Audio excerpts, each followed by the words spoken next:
महाराष्ट्र में विधानसभा चुनाव होने करीब 1 महीने का वक्त बचा है और सीटों के बंटवारे के लिए हर गठबंधन में प्रेशर पॉलिटिक्स चल रही है। इन सब के बीच आने वाले दिनों में महाराष्ट्र की राजनीति में सबसे बड़ा टर्निंग पॉइंट आने जा रहा है। इसका असर पूरे देश में दिखेगा। टर्निंग पॉइंट का नाम है असदुद्दीन ओवैसी और उद्धव ठाकरे का संभावित गठबंधन।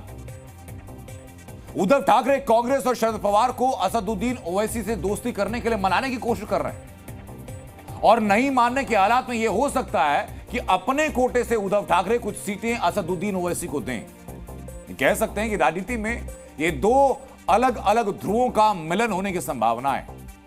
बाला साहब ठाकरे के भगवा में हरे रंग का तड़का लगने जा रहा है।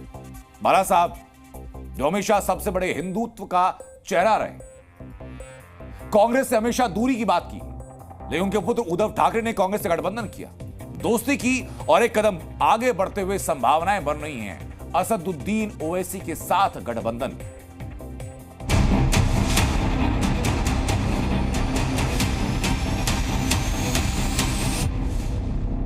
क्या महाराष्ट्र की राजनीति हमेशा के लिए बदल जाएगी?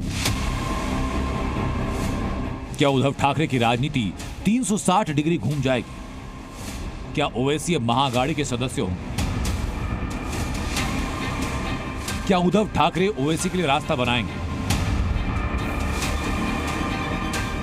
ये वो सवाल जो चुनाव से पहले महाराष्ट्र की राजनीति में पूछे जा रहे हैं। बीते कुछ वर्षों में महाराष्ट्र की राजनीति पूरी तरह से बदल चुकी है और इसके केंद्र में उद्धव ठाकरे और उनकी विचारधारा। ये कैसे बदली राजनीति, इसे देखिए और समझिए। मेरी शिवसेना की कांग्रेस नहीं होना दूंगा, नहीं, कभी नहीं। और मुझे जब ये मालूम होगा कि हो रही है तो I will close my shop. अलग हो जाएंगे? हाँ? अलग हो जाएंगे? अलग नहीं चाहिए। शिवसेना चुनाव नहीं लड़ेगी। जाओ, कहाँ जाएंगे लोग, कहाँ जाएंगे? आज जो मान सम्मान तुम्हें मिल रहा है शिवसेना के नाम पर मिल रहा है, हिंदुत्व के लिए मिल रहा है, भगवा झंडा के लिए मिल रहा है। इससे गद्दारी करना चाहते हैं या कोई हरामखोरी और मारामारी? नहीं।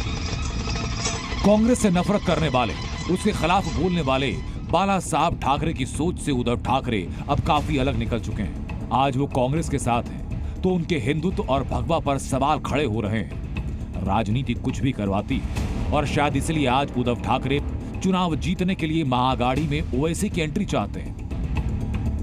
पार्टी नेता संजय राउत कह रहे हैं कि अगर ओवैसी ने महाअघाड़ी में आने के लिए चिट्ठी लिखी तो चर्चा होगी। नहीं, पार्टी में अगर कोई प्रस्ताव आया होगा तो चर्चा होगी। बाला साहब ठाकरे की पहचान हिंदुत्व के सबसे बड़े चेहरे की। वो जब तक जिंदा थे हिंदू हृदय सम्राट कहलाए। I am a Hindu, a mad Hindu.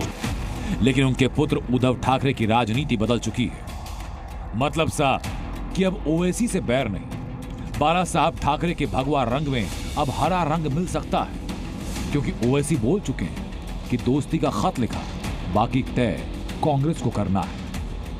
Maharashtra में हमारे अध्यक्ष एक्स एमपी और मोहतरम इम्तियाज जलील साहब ने कांग्रेस के नाना पटोले साहब को और शरद पवार साहब के एनसीपी के नेता को लेटर लिखा। लेटर लिखकर भी 1 महीने के ऊपर हो गया कि आइए बात करिए हमसे। हम भी नहीं चाहते कि महाराष्ट्र में फडणवीस और शिंदे की सरकार बने। अब वो उनको तय करना है।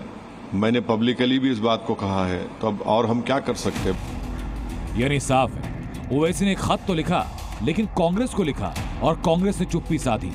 लेकिन संकेत संजय राउत देते हैं कि अगर ओवैसी का ऑफर आया तो विचार किया जाएगा। तो क्या उद्धव ठाकरे अब कांग्रेस को ओवैसी के लिए मनाने वाले हैं? जी न्यूज़।